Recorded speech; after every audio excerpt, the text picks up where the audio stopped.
নমস্কার। ঋষিবাণীর আরো একটা নতুন পর্বে আপনাদের সকলকে স্বাগত জানাই। আমি অর্ণব। আজকে আমাদের মধ্যে যথারীতি যিনি আপনাদের সমস্ত সমস্যার সমাধানের জন্য থাকেন, সেই বিশিষ্ট মানুষটি আবারও রয়েছেন, শান্তনুবাবু, শান্তনু শাস্ত্রী। নমস্কার। নমস্কার। শান্তনুবাবু, আমরা তো বিভিন্ন রাশি নিয়ে আলোচনা করি। বিভিন্ন রাশির জাতক জাতিকা, তাদের সমস্যা, তার প্রতিকার, কি তাদের জন্য মঙ্গল, এই সমস্ত কিছু জানি। আজকে আমরা জানবো মিথুন রাশির জাতক জাতিকাদের সম্পর্কে। যে বিষয়টা নিয়ে জানবো, শিশুরা তো বড় হয়, একটা সময়ের পর তারা বড় হলো, চাকরি বা পেশাগত দিকে তাদের আসার একটা সময় হলো। তো সেই পেশাগত দিকে তাদের আশা, অর্থলাভ, এসব ক্ষেত্রে আধ্যাত্মিকতার গুরুত্ব ঠিক কতটা?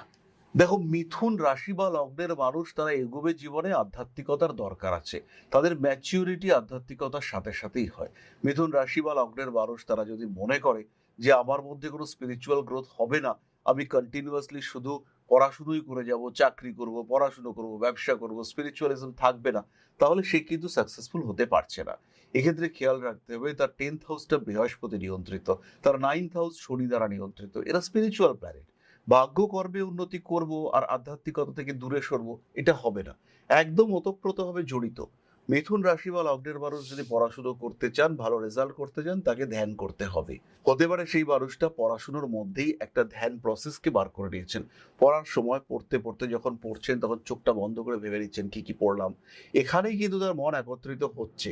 প্রসেস ডিফারেন্ট হতে পারে, কিন্তু মনকে একত্রীকরণ বা মনকে একাত্মকরণ করবার চেষ্টা, এটাই হচ্ছে ধ্যান। আর যদি মিথুন এটা করতে না পারেন, তাহলে তার শিক্ষা, তার বিদ্যা, তার কর্ম, তার পেশা, তার চাকরি, তার ব্যবসা, প্রত্যেকটা বিষয় হ্যাম্পার্ড হবে। তার সাকসেস জিরোতে এসে ঠেকবে। তাই কনসেন্ট্রেশন, মেডিটেশন, ধ্যান, আধ্যাত্মিকতা, প্রত্যেকটি বিষয় দরকার। আর মানুষকে এটা বুঝতে হবে যে আধ্যাত্মিকতা আর মূর্তি এটা এক নয়। সমস্ত ধর্মের মানুষ তারা সবাই নিজের প্রত্যেক এনভায়রনমেন্ট হ্যাপি হোক, এগুলোই কিন্তু আধ্যাত্মিকতা। এবং প্রত্যেকটা ধর্ম, প্রত্যেকটা জাতি তাদের আধ্যাত্মিকতার আলাদা ওয়ে আউট আছে। সেই প্রসেসে তারা নিজেদের মনকে আরো বলবান করবেন, মনন করবেন, তার সঙ্গে সঙ্গে নিজেদের আত্মশক্তিকে বাড়িয়ে তুলবেন। সবাই আত্মশক্তিকে বাড়ান, কিন্তু সেই মানুষটা যে প্রত্যেকেই গণেশ পুজো করবেন বা শিব পুজো করবেন বা খ্রিস্ট ধর্মের ভগবান যিশুর পুজো করবেন বা যদি কোনো কারণে মোহাম্মদ, হজরত মোহাম্মদের পুজো করবেন, এরকম কিন্তু ব্যাপারটা নয়। আধ্যাত্মিকতা হচ্ছে সম্পূর্ণ একটা আন্তরিক বিষয়। এটা একদম ভেতর থেকে আসে। আর মনের পূর্ণ বিকাশ, তার জন্য আধ্যাত্মিকতা প্রয়োজন, এটা লাগবে। এরপর এই রাশির যারা জাতক জাতিকা রয়েছেন, তাদের দু একটি চাকরির যোগ সম্পর্কে একটু জানবো। যেহেতু মিথুন রাশির চাকরি নিয়ে আমরা কথা বলছি, তার জন্য একটাই যোগ, যদি বৃহস্পতি বলবান হয়। বৃহস্পতি শুক্র কম্বাইন করেছে, চাকরি পাবে। বৃহস্পতি শনি কম্বিনেশন, চাকরি পাবে। একক বৃহস্পতি স্ট্রং হয়ে রয়েছে, জাতক চাকরি পাবে। বৃহস্পতির সঙ্গে বুধের গভীর সম্পর্ক রয়েছে, সেই ক্ষেত্রেও জাতক চাকরি পাবে। আবার যদি আমরা দেখি যে মিথুন রাশি বা লগ্নের মানুষ, তাদের বুধ শনি আবার যদি আমরা দেখি মিথুন রাশি বা লগ্নের মানুষ, বৃহস্পতি শনি কানেক্টেড হয়েছে এবং এই কম্বিনেশন সেটা অষ্টম ভাবে হয়েছে, অর্থাৎ মকর রাশিতে হয়েছে, সেই ক্ষেত্রে কিন্তু মিথুনকে চাকরি পাওয়ার জন্য টাকা পয়সা দিতে হতে পারে। এটা মিথুনকে খেয়াল রাখতে হবে। বর্তমানে যেই সময়টার মধ্যে দিয়ে আমরা যাচ্ছি, সেই সময় দাঁড়িয়ে মিথুন রাশির কোন জাতক জাতিকারা চাকরি পেতে পারে? এই সময় প্রথমেই বলবো, মিথুনের নবম ভাবে রাহু অবস্থান করেছে, আর দ্বিতীয় ভাবে দেবগুরু বৃহস্পতি। মিথুন রাশি বা লগ্নের জাতক বা জাতিকা যাদের কুণ্ডলিতে বৃহস্পতি বলবান, তারা চাকরি পাবে। যাদের কুণ্ডলিতে গুরু শৌরী যোগ রয়েছে, বৃহস্পতি শনি একত্রে রয়েছে, তারা চাকরি পাবে।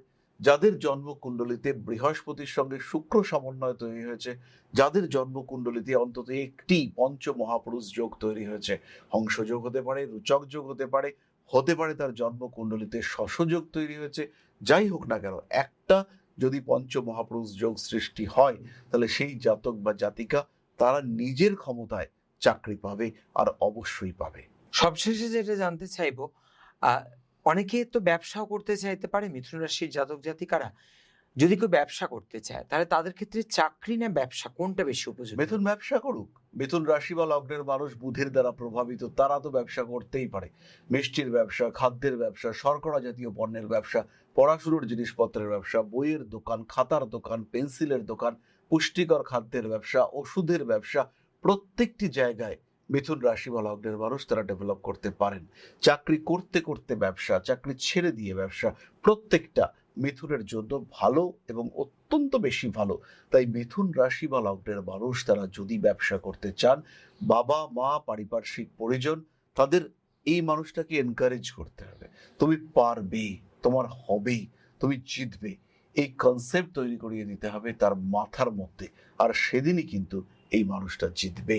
মিথুন রাশি বা লগ্নের মানুষ তাদের আত্মবিশ্বাসের ঘাটতি আছেই, আর এই আত্মবিশ্বাস কমিয়ে দেন আশেপাশের মানুষের বিহেভিয়ার।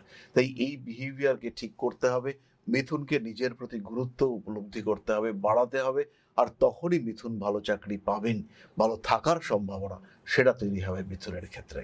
আমার মনে হয় আজকের পর্বটা যারা শুনলেন, একদম মিথুন রাশির জাতক জাতিকারা ছোট থেকে শুরু করে একটু বড় হওয়া, কিভাবে নিজেদের জীবন এগিয়ে নিয়ে যাবেন সে বিষয়ে বিস্তারিত আলোচনা করলেন শান্তনুবাবু। আমরা আবারও ফিরে আসবো আগামী কোনো পর্বে নতুন কোনো বিষয় নিয়ে। সঙ্গে থাকবেন, ভালো থাকবেন। নমস্কার। নমস্কার, ভালো থাকবেন। জয় মা আদিশক্তি।